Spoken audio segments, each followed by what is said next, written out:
Hello, and welcome back to the World Cup of Pokemon, hosted by Victory Road, sponsored by Elgato, Gigi Tour, and Metafi, and cast by myself, Hayden McTavish, and the one, the only Maeve O'Rourke. How are you feeling after our short break for these last two games, Maeve? I'm stoked for these next two games. I'm super excited to see exactly what's going to happen. I said earlier that France had knocked out Japan. I meant in last year's World Cup. This year they knocked out China. So just to give a quick clarification on what I had spoken about earlier. But no, I'm psyched. I'm psyched for this match. Even the last match as well, even though our last match has already technically been decided within bracket, I think it's still going to be a great one to watch. So definitely nothing to miss between all of these. And there's still a lot of really interesting Pokemon that is going to be played throughout the rest of the day. And for those of you who are able to see that little sneak team preview during our short break, I think you guys know exactly what I mean. There's a lot of variation on the teams we've been able to cast today. Yeah, absolutely, and sometimes even variation just within sets. It's so nice to see so far into the metagame, people really know not just the tools that are best on a Pokemon, but the tools that might be good for specific matchups or specific situations. And so even when we look at team preview and see a team that looks normal, we're seeing so many different variety in the ways that they can be played and so many different options there.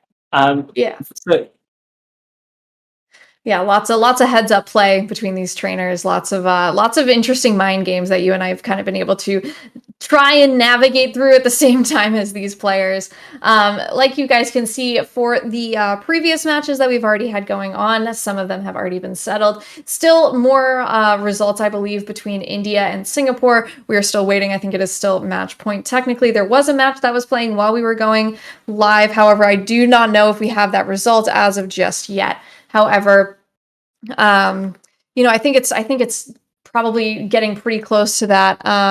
Yeah, we still don't have a report. Sorry, I'm getting my little notification here, but we still have a really interesting matchup here between Italy and France, between two players who are both incredibly talented. And I mean, we just saw one of them have an incredible showing at Worlds. yeah, absolutely. Flavio getting top 16 is not something to scoff at. Flavio, a terrifyingly strong player.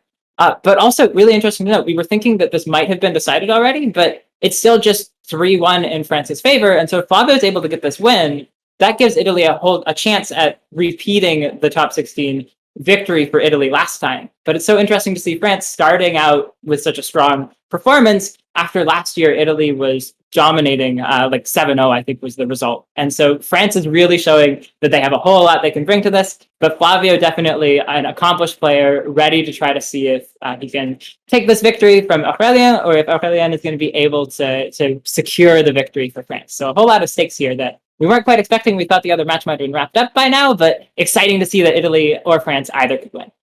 Yeah, like you said, there is still a lot left kind of going on. If Flavio can win, it does keep Italy in the running. Italy, who wants to at least tie, probably beat, assuming their second place result last year where they lost to Spain, and Spain had been on such a tirade, but now Spain currently did not make it into the top 16. So Italy may be thinking this might be their time to shine if they can just bust through the rest of the French team and come back from this 3-1 to win 4-3. But, they've got to start now. Flavio, definitely, I think, a lot of pressure on his shoulders. But I am seeing a Zekrom on Daniele Spuntarelli's team, and that to me is incredibly interesting.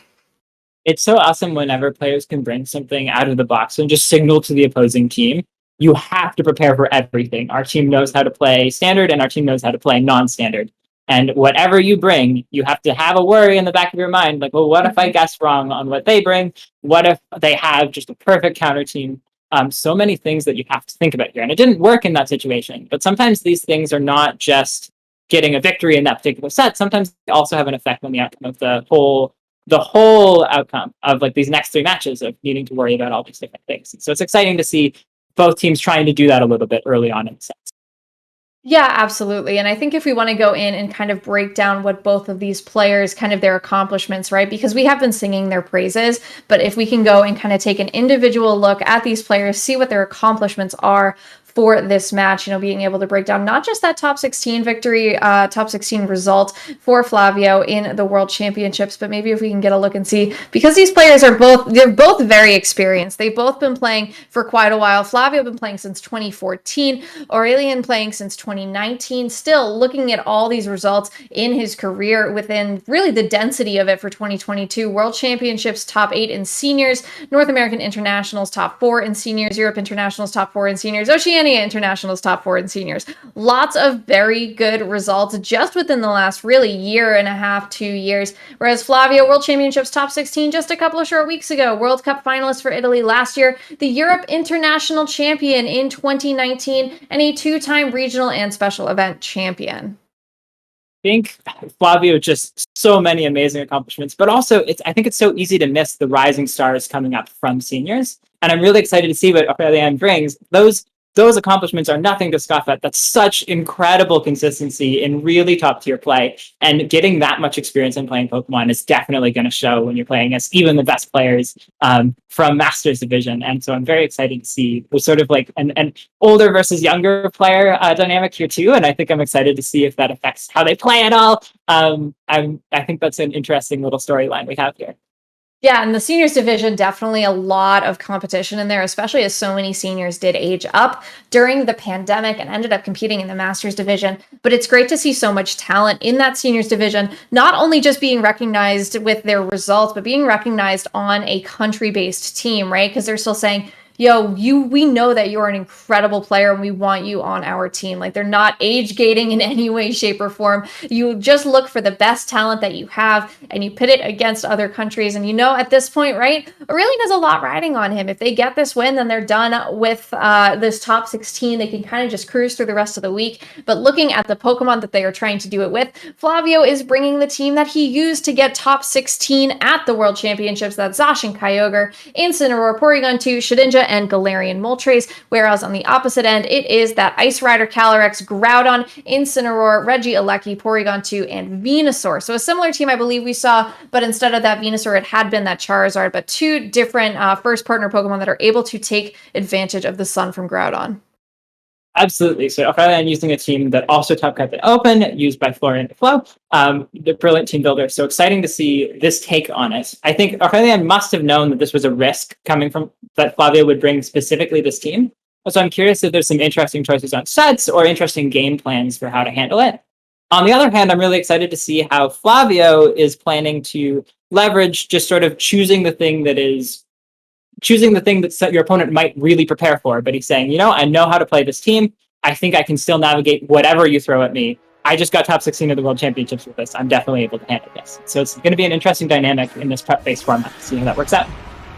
Now, looking like we have the fastest and the slowest Pokemon on the field, though, here with that Regieleki and Calyrex Ice Rider against the dual restricted pair of Zacian and Kyogre on Flavio's side. So this is giving me a little bit of an interesting vibe, right? I think I hearken all the way back to one of the first weeks that we did commentary, and we had that speed swap Porygon 2 Regieleki and how fun that was to make Regieleki work in Trick Room. Yeah, so interesting to see just the dynamics you can do with Trick Room, and having something that will go first on first turn, and then having a way to set things up to go first after that. I think there's just so much pressure from different angles from Aurélien at this time, and so for Flavio to try to figure out how to account for everything is really tough. Anything could be max lightning by this Regieleki. It might just be a clean KO. It might be just only close for the Zacian. And then this Calyrex has this Trick Room that doesn't look like it's safe against two restricteds, but with all the pressure from Regieleki, might actually be. Yeah, or you could even try and see, right, if this Regieleki is carrying something like Electroweb, oftentimes can be a big help as well, just to slow them down, maybe get them a little bit closer to your level.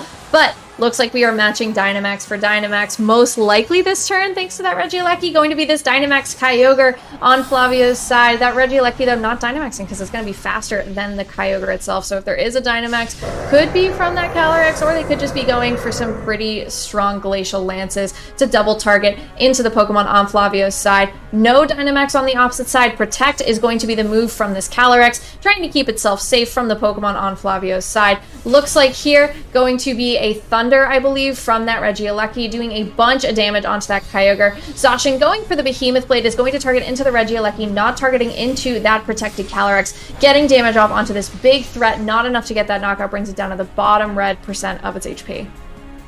Really nice targeting from Flavio, being able to get this Max Geyser into that same slot as well. This Regieleki was so threatening, and it did get a lot of damage out of this Kyogre that would have been just a complete KO if that Kyogre hadn't Dynamaxed, and so Kyogre had to burn a turn of its Dynamax just to survive. But it is tough with that Calyrex not getting anything out of that turn, and the Regieleki going down. Flavio definitely still feels like he's in such a commanding position, because there's so much threat too now on this Calyrex. The Venusaur is going to come in, and if that Groudon pivots in too, that's a whole lot of pressure in return. If that Calyrex goes ahead and sets a Trick Room, that's also pressure, so it's certainly not, Flavio's not out of the woods yet, but that was definitely a really strong first turn.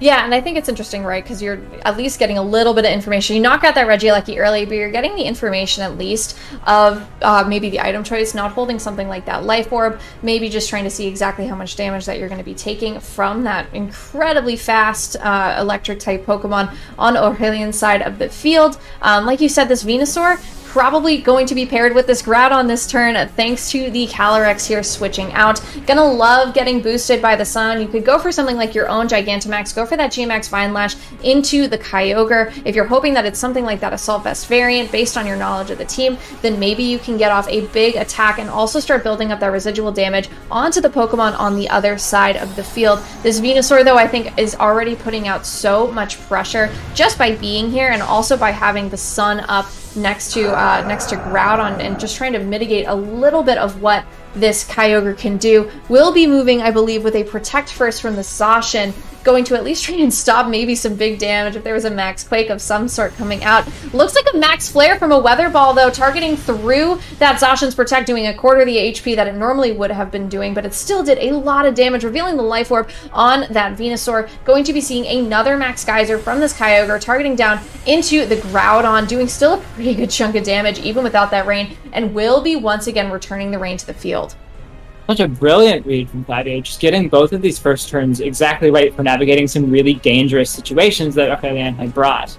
Being able to reset that rain means the Zacian might be able to just KO that Venusaur right away. And this Groudon, if it's slower than the Kyogre, is just going to get knocked out by a Max Geyser, and there's not really a safe switch-in for either slot, because there's the Calyrex in the back, and it doesn't want to take a Max Geyser, it doesn't want to take a Behemoth Blade. And so it's possible that there's some EV spreads that give Aurélien some options here, but that Kyogre choosing not to Max Guard or switch out, even though there was a potential Vine Lash coming out, definitely working out so well for Flavio, not losing very much in either of these first few turns, and just helping with position and damage so much in return.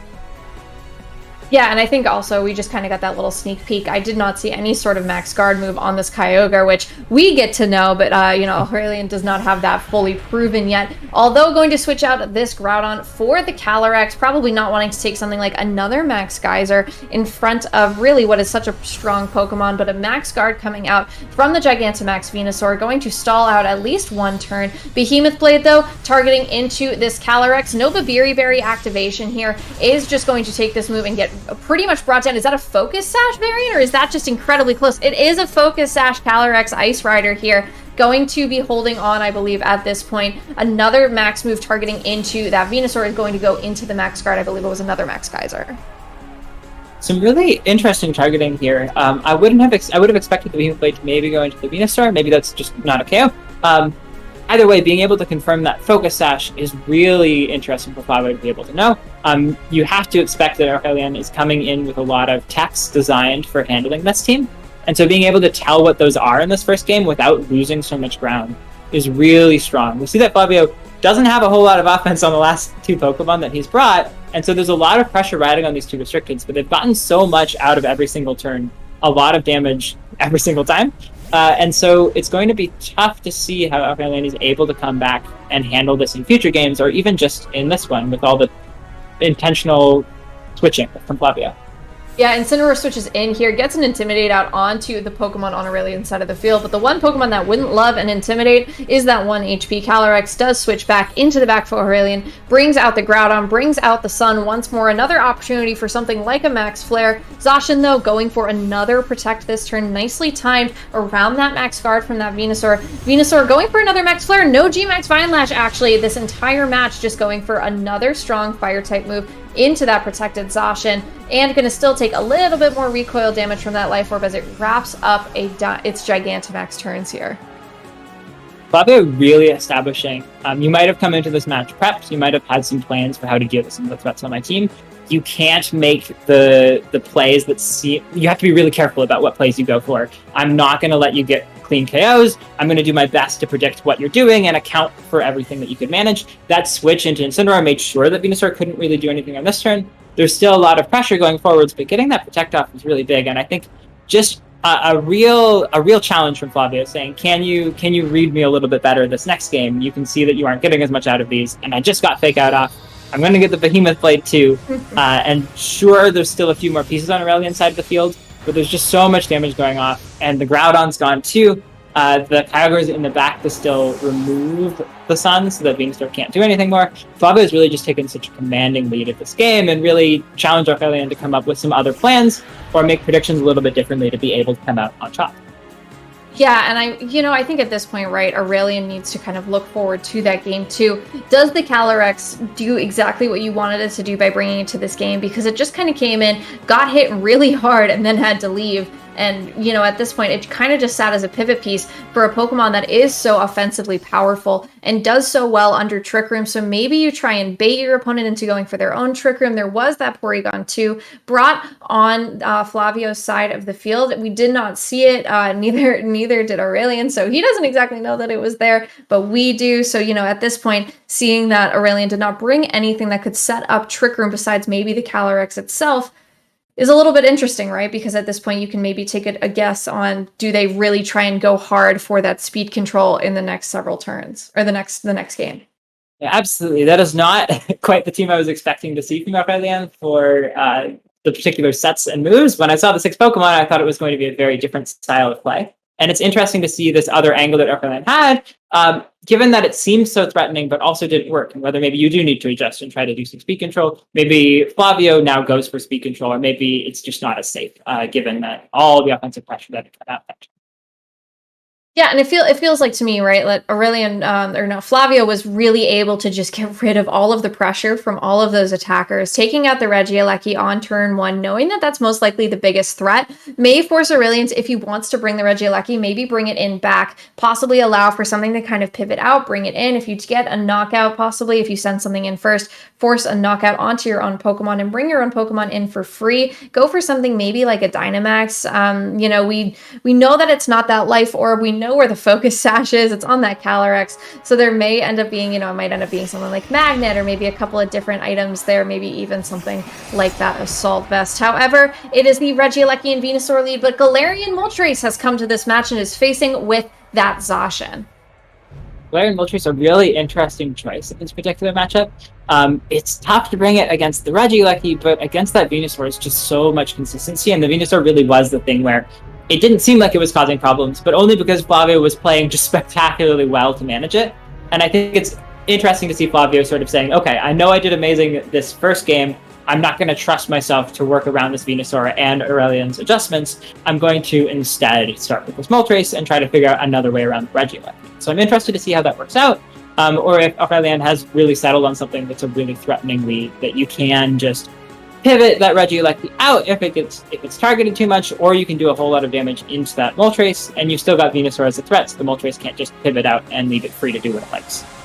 Looks like we are seeing a Dynamax here from this Galarian Moltres on Flavio's side, going to be the first Pokemon to kind of get that Dynamax, making me once again think the Regieleki is not coming to be Dynamax to this match. If it is that Venusaur currently would be moving slower, especially if it doesn't want to take something like a Max Airstream from this Galarian Moltres, who already looks, God, that design is so good. Zacian goes for a Protect, so no Dynamax on the opposite side of the field, at least allowing for this Regieleki to go for that, I believe, was that the... Volt Switch, I believe? Volt Switch, yeah, Volt, that was what I thought. activates the Berserk on this Galarian Moltres, does allow for it to switch out. Yeah, I did have to just confirm that. Going to allow maybe for something else to come in while getting off such big damage onto the Galarian Moltres, but you are still setting it up to do a lot in return to you. The Calyrex Ice Rider coming out, getting at least, I think, another big threat to this Moltres. So, you know, Aurélien actually brought 2 Pokemon that really handle this Moltres pretty decently, but max Airstream into the Venusaur, thanks to that Berserk, that is going to bring that all the way down to 0 hit points and get it knocked out.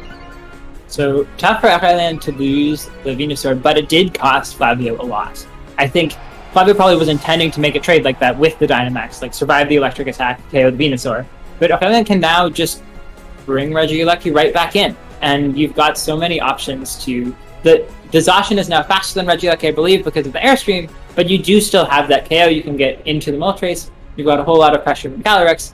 And I think it's been really interesting to see Aurélien hasn't seemed to get the reads quite right each turn. The Regieleki just sort of attacks into a max Pokemon that survives anyways, but it's felt like Aurelien's really playing to put a lot of pressure every turn. And I think there's still a lot that Aurélien can do now that it's really asking Flavio to make the right call more than just one turn.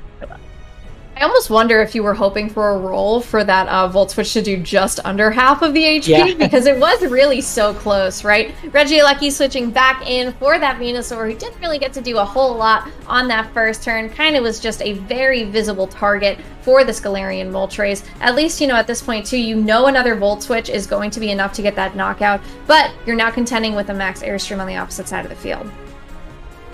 Absolutely. There's the nice thing of Zacian being able to be faster, but there's just so much pressure. The Calyrex having that Focus Sash is also a really big reveal because it changes the way that this game is played a lot. You can't just throw a single attack in and expect to like get rid of that Calyrex. You have to really focus down on it, and you can't focus down on it when that Regieleki is out there. So despite Flavio getting off so much, definitely going to be curious to see how exactly he plays this particular turn, because I think this could be really instrumental in whether it really was an advantage to take the KO before or whether it just seesaws right back to even. Looks like a Dynamax here to match against this Galarian Moltres. It is going to be the Regieleki, not going to be that Calyrex, who probably doesn't want to take a Behemoth Blade in or out of Dynamax, even with that Focus Sash. Regieleki, though, if it's carrying something like Bounce, which I don't believe it will be, is going to at least be able to match an Airstream. Zacian goes for the Behemoth Blade, targeting most likely down into that Calyrex Ice Rider, going to bring it down to its Focus Sash. And like you said, if you are able to go for something like a full, like having your Regieleki free, then you can at least get a bunch of damage off. There is still a max Lightning coming down onto this Galarian Moltres, easily going to be enough to get that knockout, and you're not going to get something in retaliation. A critical hit as well, not entirely sure if that mattered based on how much just a Volt Switch had done to that Galarian Moltres, but now at this point, you have lost that big threat, something that could do a lot of damage to your Calyrex with something like a Max Darkness. Absolutely huge to get rid of that Moltres. It was putting out so much pressure with that Berserk boost, and we do see a Trick Room coming out. So this Calyrex gets the Trick Room up. The Regieleki is Dynamax, but because that Zacian's faster because of the Airstream, sure, you have to take an attack from something, but you have that Dynamax to give you a bit of extra HP, and you've set up the electric terrain so that you're threatening a KO on this Zacian now, I believe, in this next turn. That's really interesting play from Aurélien, sort of aiming for a Trick Room game, even though your Dynamax and the Regieleki is really interesting. Yeah, that's definitely something that I think, you know, or I don't know if Aurélien prepped for it, but I think maybe seeing the Galarian Moltres, knowing that it may force it to go for something like a Max Airstream, is really quite clever.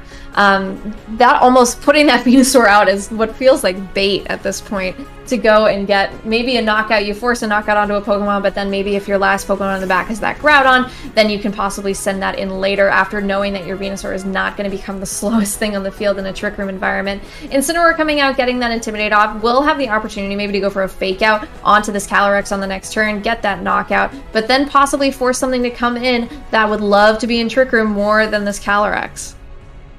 Yeah, it's going to be interesting to see how the positioning plays, essentially. Because if it is that Groudon on the back, like you mentioned, it loves being in Trick Room, but you've already burned, both sides have already burned Dynamax. So that means whichever restricted Kyogre or Groudon that comes out onto the field first might not have its weather after that. And so it's tough to see, like, this Calyrex has so much offensive pressure, but if it calls things wrong and has to leave the field, that might be a situation where even if the two Pokemon hit the field at the same time, if Groudon's slower in Trick Room, rain will go up, and then Kyogre's just so threatening for the end of this game. So some interesting plays here. We do see the fake out going into the Calyrex, which means Regieleki gets to do a lot.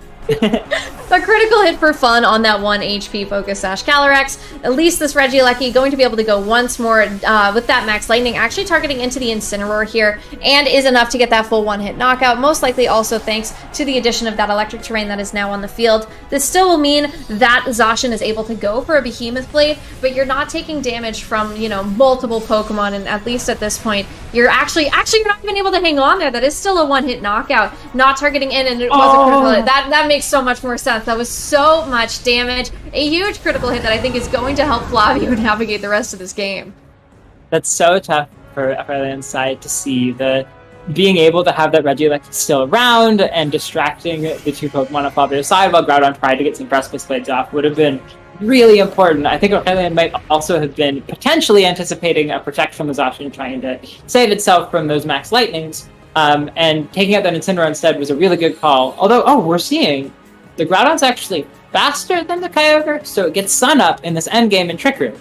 And that might totally change how the outcome of this game works. Sure, the Kyogre can Water Spout, but it's going through Sun, and I'm curious how this will play out in the end now, because Groudon does have Precipice Blades that will do a whole lot to both Pokemon. The question is, can it survive long enough to take both of these out, or is it going to lose ultimately to these two restrictions? That's so interesting. I wonder if you almost would rather go for something like an Ice Beam, right? And try and just get that single target, full accuracy, not force yourself to be locked into something like an Origin Pulse. But like you said, right? If the Groudon is faster in Trick Room, is slower in Trick Room, the Zacian can protect. You've only got, I think, 2 turns left of Trick Room, if I'm not mistaken. After this one, Kyogre goes for that Water Spout, going to target into the Groudon. Still does a pretty good chunk of damage, even with the sun in the sky. Not going to be able to get it into hits though. Precipice Blades targeting into the Zacian, not going through that Protect. Does connect onto the Groudon, onto the Kyogre though, and does a pretty good chunk of damage in return. So I think at this point, this Kyogre knows Water Spout may no longer be in question. Yes, so Kyogre definitely does have to switch now to deciding, does it want to still Water Spout at about half damage? Does it want to risk the missile from Origin Pulse? Does it want to just go for that Ice Beam because it's not affected by the sun? Interesting that Groudon's not too KO'd by that. Maybe you can time something with Trick Room, but if this Precipice Blades isn't able to get the... Ice Beam does so much. Was that a crit? No, okay. And if this doesn't get the KO on the Zacian, which it seems unlikely unless you're getting a critical hit in return, Groudon gets so close, and it's so painful to see that the Eleki is gone and couldn't do that extra little bit of damage. But ultimately, Flavio is going to be able to secure that win with Behemoth Blade, getting that one nice crit, but also really planning this game through to the end and handling so much pressure, bringing things back to France up 3-2 versus Italy. But now if Italy wins 2 more in a row, and if France just wins 1 more, there's now like either side could win. That's really exciting to see this sort of starting to flip to a really tight end of the first week of Top 10. Yeah, don't call it a comeback just yet, but there is definitely a chance, right? Having that win over Aurélien is huge, and I think that critical hit on the Regieleki definitely had a lot to do with it, because if that Regieleki was still able to stick around for 1 more turn, maybe get off something if it was carrying something like Electro Web. Not exactly the best move in Trick Room, but interesting, to see anyway. The speed tiers were really what was interesting, right? I guess having a Trick Room opportunity with your Kyogre on your own team, you may want to run your Kyogre at almost a minimum speed, just because both of those teams had options for Trick Room, but still really great play from both of those trainers. Always tough when you see a critical hit and kind of change a game, especially in a game 2 situation where you know that there is still such a good chance that things go to game 3, and a double Precipice Blades crit would have sealed you the game anyway. So you kind of still have to play to that out. At least, none of those moves ended up missing, because then it almost just feels like salt in the wound.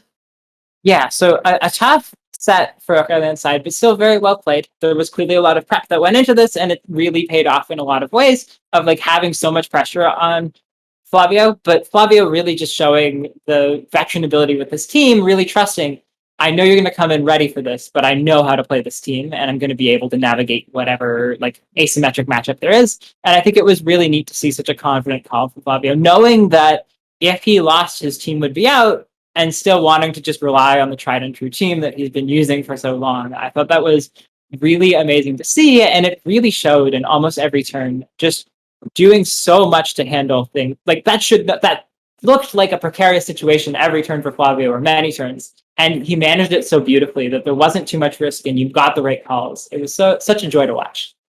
Yeah, currently Flavio also is 4-0 in his games. We've had a couple of players on that have been undefeated. I believe you guys said that Ragov currently is still undefeated in all of his World Cup matches. Super interesting for super interesting for us as commentators to get to see these players play really at what is the top of their game, especially in a format like this one, where Flavio and Raghav have both done incredibly well throughout the format. If you get top 16 with a team with the World Championships, I definitely see why you may want to stick with it, especially a team as funky as Flavio's, having all those tips and tricks. Shedinja, not exactly a Pokemon that felt all too comfortable coming in there, but there is still just the consistent threat of Shedinja being on a team. And in our next match as well, both of our players are undefeated, which means that at some point, one of these players' streaks is going to end. However, before we get to that match, we are going to be taking a quick break. There is still one more match left to go today, guys, so please do not go anywhere. We'll be back very shortly.